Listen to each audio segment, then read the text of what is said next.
Welcome to Tenor Tech, where I solve the problems you didn't even know you had. You begin by confirming your Apple ID is signed in and iCloud Drive is turned on. This ensures the service can access files. Once done, verify you have enough iCloud storage and free or upgrade if needed so the restore won't fail mid-transfer. Next, open Files or iCloud Drive on your device and review recently deleted. You may recover items without a full restore. Make sure you're on a stable Wi-Fi connection and plugged in to avoid interruptions during the process. You now perform the selective restore. Sign into iCloud. COM or open the Files app, navigate to the exact folders, and pick what to restore.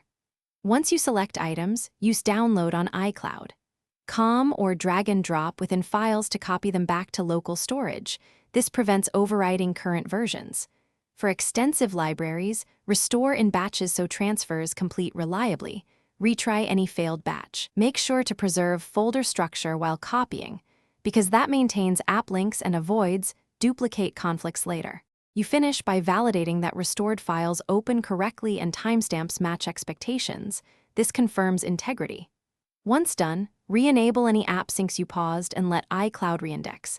Make sure apps show updated file lists.